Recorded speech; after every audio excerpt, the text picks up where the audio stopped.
Hello students, कैसे हैं आप सब। उम्मीद करता हूँ आप सब अच्छे से होंगे। इससे पिछली वीडियो में मैंने ट्रांसफॉर्मेशन की बनाई थी, उसके अंदर रिमूव टू का प्रयोग बताया था। तो जो इस वीडियो को देख रहे हो उससे पहले वो उस वीडियो को देख लें, क्योंकि उसमें मैंने रिमूव टू के बहुत सारे नियम बताए हैं। वही नियम यहाँ पर लागू होंगे, आपको जल्दी समझ में आ जाएगा। वैसे ट्रांसफॉर्मेशन का मतलब बता दूँ मैं आपको दोबारा से। ट्रांसफॉर्म का मतलब है रूप बदलना, यानी किसी चीज़ का रूप बदल जाए ट्रांसफॉर्म। जैसा आपने फिल्मों में देखा होगा, वो फिल्म आती है कार वगैरह की, जो बच्चे देखते हैं। पहले वो कार बनती है, फिर कार से रोबोट बन जाता है, फिर कार बन जाती है, तो वो अपना रूप बदलता रहता है। तो ट्रांसफॉर्मेशन का मतलब ये है कि वाक्य का रूप बदल जाए देखने में, और मतलब उसका वही रहे। ये पिछली वीडियो में बता चुका हूँ, आप अच्छे से समझ आएगा। पिछली वीडियो देखिए मेरा। तो यहाँ पर हम देखते हैं अब की बार जो प्रयोग है रिमूव ऑफ इनफ, यानी इनफ को हटाकर सेंटेंस बनाया और मतलब उसका वही याद आया। देखते हैं क्या आ रहा है। He is kind enough to help me, वह काफ़ी दयालु है मेरी हेल्प करने के लिए। इसका रूप बदला हमने, ही is so kind that he can help me, वह इतना दयालु है कि मेरी हेल्प कर सकता है। तो दोनों वाक्य का मतलब सेम ही है सेंस, और वाक्य का रूप यहाँ बदल रहा है। तो यहाँ पर क्या करेंगे हम, इनफ जो एडजेक्टिव है इसको हटाएंगे, रिमूव करेंगे। रिमूव का मतलब हटाना, और इस टू को हटा देंगे, प्रीपोजिशन को यार। उसके बाद यहाँ पर एक सो लगाना हमें एडजेक्टिव से पहले, यानी हम लिखा है एडजेक्टिव के बाद इनफ टू को हटा देते हैं, और एडजेक्टिव से पहले सो लगा दें पहले यहाँ पर। ये इससे पहले एडजेक्टिव होगा यहाँ पर, इससे पहले सो लगाएंगे। उसके बाद अपने पास से में दैट लगाना होता है। दैट के बाद में जैसा भी सब्जेक्ट हो वो सब्जेक्ट दोबारा देते हैं यहाँ पर, ये यानी उसका प्रोनाउन। अगर किसी का नाम आएगा तो उसका नाम की जगह प्रोनाउन ही देना पड़ेगा। लड़का है जैसे, लड़की है तो वहाँ पर शी हो जाएगा। उसके बाद यहाँ पर कैन कुड लगाते हैं अपनी तरफ से हम यहाँ पर सब्जेक्ट के अनुसार। अगर यहाँ पर इज़म आर है तो कैन लगेगा, और यहाँ पर वाज वर है तो यहाँ पर लगेगा कुड। उसके बाद सेम बाकी की नकल कर देनी है। देखते हैं अगला वाक्य कह रहा, he is tall enough to touch the ceiling, वह काफ़ी लंबा है छत छूने के लिए। सीलिंग मतलब छत का नीचे का हिस्सा। तो बना सकते हैं he is so tall that he can touch the ceiling.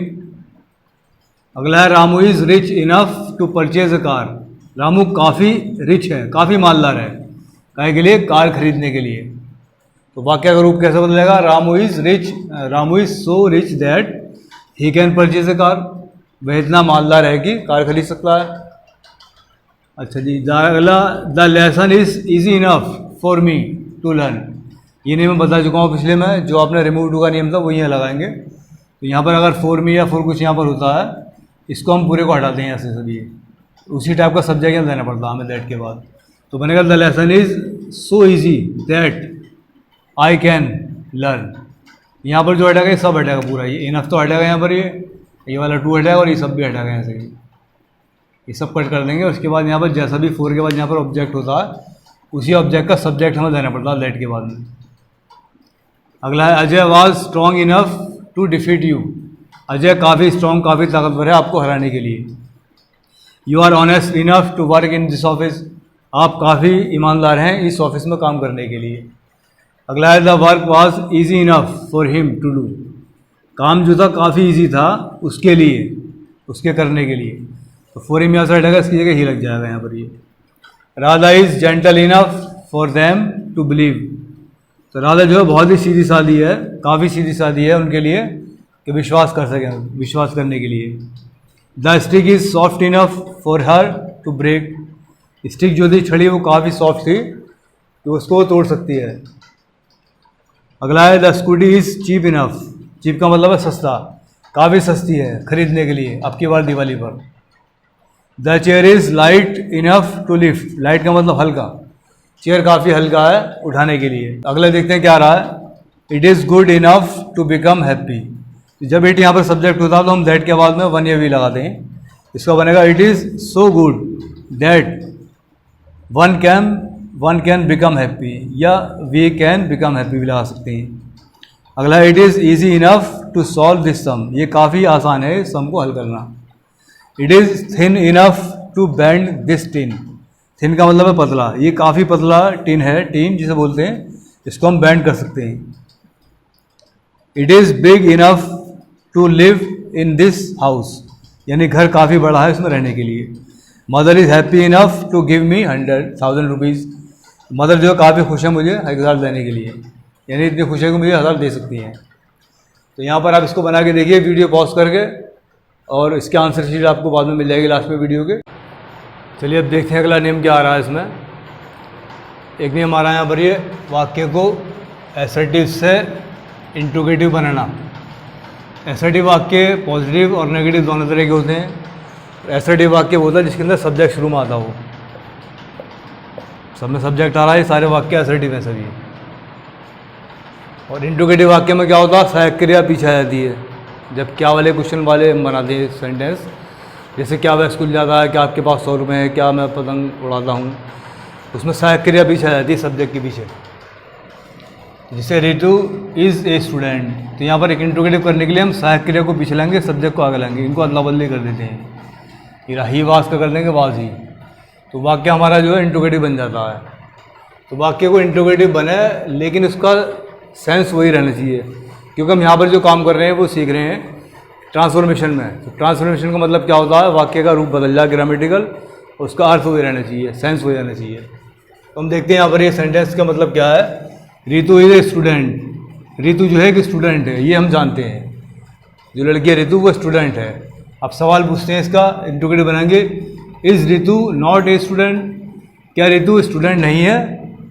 तो जाहिर सी बात है वो तो है, तो जवाब वही आ जाएगा, तो वो स्टूडेंट है। तो दोनों बात का मतलब वही होगा। यहाँ पर भी रितु स्टूडेंट है, इसके सवाल के जवाब में जो आएगा उसका मतलब ये रहेगा कि रितु स्टूडेंट है। यहाँ देखते हैं क्या रहा, ही वॉज नॉट ऑनेस्ट, यानी वह ईमानदार नहीं था। तो ये हम जानते हैं वह ईमानदार नहीं था, वो ये बात हमें पता है। अब सवाल पूछेंगे, वाज ही ऑनेस्ट, क्या वो ईमानदार था? तो जवाब क्या आएगा, हम उससे जानते हैं पहले से, जवाब आएगा नहीं वो ईमानदार नहीं था, जवाब नेगेटिव में आएगा। तो ये वाक्य में इंटरचेंज बोलते हैं हम, जब इसके वाक्य को अदला बदली करेंगे एसर्टिव से इंट्रोगेटिव में, तो नियम ये बनेगा, यदि वाक्य एसर्टिव वाक्य अगर नेगेटिव है, एसर्टिव वाक्य और नेगेटिव है यहाँ पर ये, तो इंट्रोगेटिव बनाते समय नॉट यहाँ से हट जाएगा, नीचे नहीं आएगा। यदि वाक्य एसर्टिव वाक्य का पॉजिटिव है ये, तो इंट्रोगेटिव बनाते में यहाँ पर इसको नेगेटिव बनाना पड़ेगा, यानी दोनों में से एक लाइन में नॉट आना जरूरी है। ये तो ऊपर हो, ये ऊपर नहीं है, तो फिर नीचे आपको नॉट भी साथ में लगाना पड़ेगा, तब उसका सेंस आएगा सेम बिल्कुल ही। चलिए देखते हैं आगे, आप बना के देखिए। यू आर माई फ्रेंड, आप मेरे मित्र हैं। मदर इज वॉशिंग क्लॉथ, माता जी कपड़े धो रही हैं, देख रहे हैं हम। Peon has rung the bell, चपरासी ने घंटी बजा दी है। Wasim will not work hard, Wasim कठिन परिश्रम नहीं करेगा। The boy was abusing her, he can jump from the roof, वह छत से कूद सकता है। You should not laugh at the poor, आपको गरीबों पर नहीं हंसना चाहिए। अगला है, my brother would not tell a lie, इसका मतलब है मेरा भाई झूठ नहीं बोला करता था। बीते समय जब कोई आदत होती तब वुड का प्रयोग करते हैं। My father has not a car, मेरे पिताजी के पास कार नहीं है। He does not play cricket, वह क्रिकेट नहीं खेलता है। Sheela does not wash clothes, Sheela कपड़े नहीं धोती है। Heera did not steal my pen, Heera ने मेरा पेन नहीं चुराया। Shivam did not speak truth, Shivam सच नहीं बोलता था या सच नहीं बोला था, उसका पास्ट का सेंटेंस है। You do not make a noise in the class, आप कक्षा में शोर नहीं मचाते हैं। मैन इज मोर्टल, मोर्टल का मतलब है मरणशील, यानी जिस चीज़ को मौत आ जाए। तो मैन इज जो है मोर्टल है, कभी ना कभी मरता ही आदमी। ये सेंटेंस जो है पीछे वाले प्रैक्टिस करने हैं आपको, ये जैसे रिमूव टू वाले हैं यहाँ पर, ये इनको बना के देखना है रिमूव टू, और यहाँ पर रिमूव इनफ वाला भी है एक सेंटेंस, ये इसको अब देखिए बना के, और इसके आंसर आपको मिलेंगे लास्ट में। चलिए अब नेक्स्ट रूल लेते हैं, क्या आ रहा है। अब यहाँ पर हम वही काम कर रहे हैं एसर्टिव से इंट्रोगेटिव बनाने का। यदि वाक्य एवरीवन, एवरीबडी, समवन, समबडी से शुरू होता हो, तब इनको हटाकर हु लगा देते हैं और वाक्य नेगेटिव भी करते हैं। जैसे एवरीवन लव्स हिज कंट्री, तो ये एवरीवन के बदले हमने यहाँ पर हु का प्रयोग किया है और वाक्य को नेगेटिव किया है। वर्ब की फर्स्ट फॉर्म में ऐसा लगा हुआ है, इसलिए डज नॉट यहाँ लगेगा।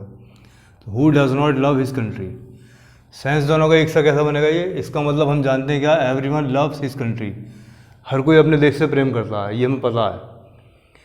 ठीक है, क्वेश्चन बनाइए, who does not love his country, कौन अपने देश से प्यार नहीं करता। जवाब आएगा हर कोई अपने देश से प्यार करता है, तो सेम सेंस आएगा दोनों का ही। इसी तरह से वाक्य में नन या नो वन या नो बडी या नो पर्सन से शुरू हो रहा हो, इनको हटाकर हु लगा देते हैं केवल, क्योंकि वाक्य पहले से नेगेटिव है तो यहाँ पर ही नीचे नोट लगाने की आवश्यकता नहीं है। तो नो बडी हेट्स हिज कंट्री, कोई भी अपने देश से नफरत नहीं करता है। सब जानते हैं कोई भी अपने देश से नफरत नहीं करता है। सवाल पूछा हु हेट्स हिज कंट्री, अपने देश से कौन नफरत करता है? जवाब आएगा कोई भी नहीं करता। सेम सेंस आ जाएगा दोनों का। तो वाक्य इस तरह से ये इंट्रोगेटिव बन जाएगा आपका। ये बना के देखेंगे आप वीडियो पॉज करके। एवरीवन डज हिज ड्यूटी, हर कोई अपनी ड्यूटी करता है। एवरीबडी वॉच्ड शोले मूवी, हर किसी ने शोले मूवी देखी है या देखी थी हो सकता है। Someone is standing at the door, कोई दरवाजे पर खड़ा है। Somebody will break my stick, कोई मेरी स्टिक तोड़ देगा। Any person can speak English, कोई भी इंग्लिश बोल सकता है। अब आने नेगेटिव यहाँ पर ही, nobody will dance at the party, कोई भी पार्टी में डांस नहीं करेगा। No one can jump from 5th story, story का मतलब यहाँ पर कहानी से नहीं है, यहाँ पर स्पेलिंग में फ़र्क है। आर के बाद ई आ रहा है। स्टोरी मतलब होता है बिल्डिंग, जैसे बिल्डिंग होती है 2 मंजिल 3 मंजिल 4 मंजिल, तो 5वीं मंजिल का मतलब है कोई भी 5वीं मंजिल से नहीं कूद सकता। नन हेट्स हिज पेरेंट्स, कोई भी अपने माता पिता से नफरत नहीं करता। No person was beaten in the class, class में कोई भी नहीं पीटा गया। Nobody could do this job, कोई भी ये वाला काम नहीं कर पाया। देखिए अगला नियम यह है, यदि वाक्य में एवरीथिंग से शुरू होता हो या समथिंग से शुरू होता हो, तब इनको हटाकर इसके बदले में व्हाट का प्रयोग करते हैं और नेगेटिव भी बनाते हैं। जैसे एवरीथिंग इज़ यूजफुल, हर कुछ लाभदायक है, यूजफुल है। एवरीथिंग सब कुछ या लाभदायक है। तो इसका बनेगा, इसको हटा के बदले में लगा हमने व्हाट इज़ नॉट यूजफुल, क्या चीज़ यूजफुल नहीं है। इस बात को हम जानते हैं पहले से ही, हर चीज़ यूजफुल है। सवाल पूछा व्हाट इज़ नॉट यूजफुल, क्या चीज़ यूजफुल नहीं है, जवाब हो जाएगा हर कुछ यूजफुल है, सब कोई चीज़। अगला देखते हैं क्या, यदि वाक्य नथिंग से शुरू हो तब इसे हटाकर व्हाट लगाते हैं। जैसे नथिंग इज़ इम्पॉसिबल, कुछ भी इम्पॉसिबल नहीं है, तो नहीं यहाँ पर नॉट आ रहा पहले से, तो यहाँ पर नॉट लाने की आवश्यकता नहीं है आपको। वैसे भी जब एसरेटिव का इंट्रोगेटिव बनाते हैं तो मैंने आपको बता चुका हूँ पहले ही, दोनों में से एक लाइन में नॉट आना चाहिए नेगेटिव। जैसे देखिए यहाँ पर है नथिंग इज इम्पॉसिबल, मतलब क्या है, कुछ भी इम्पॉसिबल नहीं है, ये हम जानते हैं पहले से। ये सवाल पूछा व्हाट इज़ इम्पॉसिबल, क्या इम्पॉसिबल है, जवाब आएगा कुछ भी इम्पॉसिबल नहीं है। तो सेम सेंस आ जाएगा वही। चलिए सेंटेंस बना के देखेंगे आप ये वाले। Everything was bad in the shop, दुकान में हर कुछ खराब था। Everything is good in my country, मेरे देश में सब कुछ अच्छा है। Everything is available in my shop, मेरी दुकान में सब कुछ उपलब्ध है। Something is lost in this book, इस किताब में कुछ लॉस्ट है, कुछ खो गया है। Something was given by the teacher, teacher के द्वारा कुछ दिया गया। Nothing can survive on the moon, कुछ भी चांद पर सर्वाइव नहीं कर सकता, जीवित नहीं रह सकता। Nothing is possible for him, उसके लिए कुछ भी पॉसिबल नहीं है। Nothing was cold in that shop, उस दुकान में कुछ भी कोल्ड नहीं था, यानी जो खाने पीने का सामान था वो कुछ भी कोल्ड नहीं था उसमें। नथिंग विल बी ओके, कुछ भी ओके नहीं होगा, ठीक नहीं होगा। Nothing can be done in this matter, इस बात में, इस मैटर में कुछ नहीं किया जा सकता।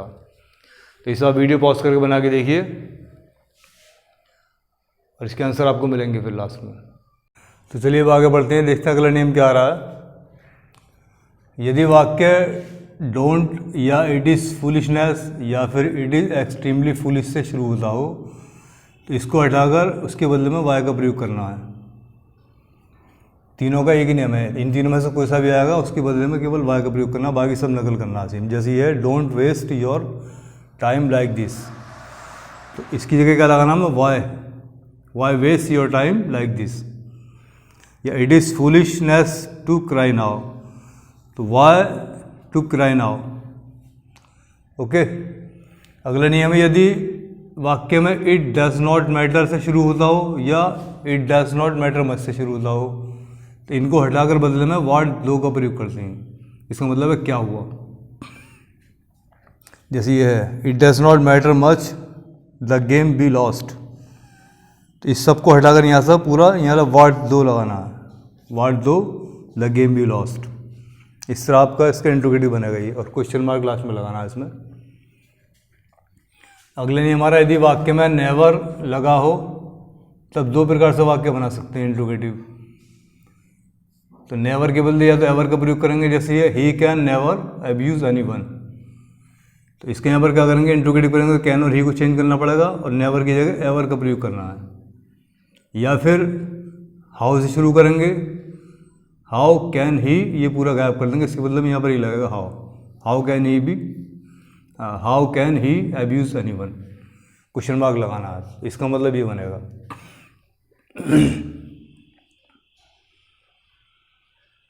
चलिए हिंदी देख लेते हैं क्या मतलब है। Do not waste your time like this, अपना समय इस तरह बर्बाद मत करो। इसका मतलब है do not fly kite on the roof, छत पर पतंग मत उड़ाओ।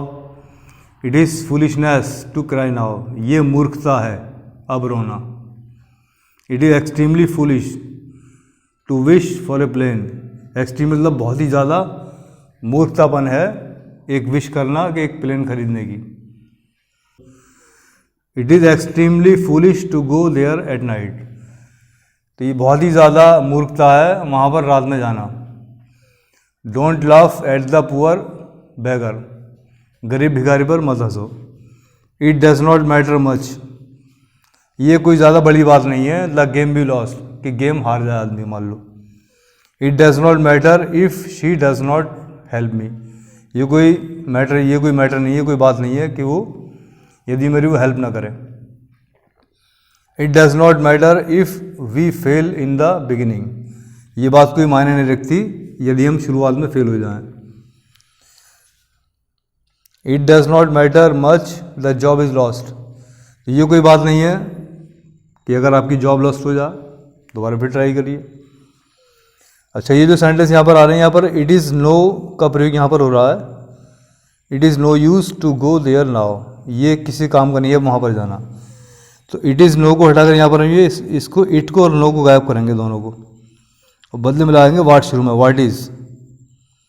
इसका बनेगा what is use to go there, interrogative ऐसा बनेगा। इसका बनेगा what is good to help him, इस तरह बना सकते हैं इसको हम ये। चलिए देखते हैं इसकी हिंदी क्या। Their glory can never fade, उनके शान शौकत कभी फेड नहीं पड़ेगी, मुरझाएगी नहीं, फीकी नहीं पड़ेगी। My father will never beat me, मेरे पिताजी मुझे कभी नहीं पीटेंगे। You can never trust him, उस पर आप कभी भी ट्रस्ट नहीं कर सकते, भरोसा नहीं कर सकते। They are never late to tuition, वो कभी भी ट्यूशन को लेट नहीं होते हैं। इसकी स्पेलिंग है TUITION, ट्यूशन की स्पेलिंग।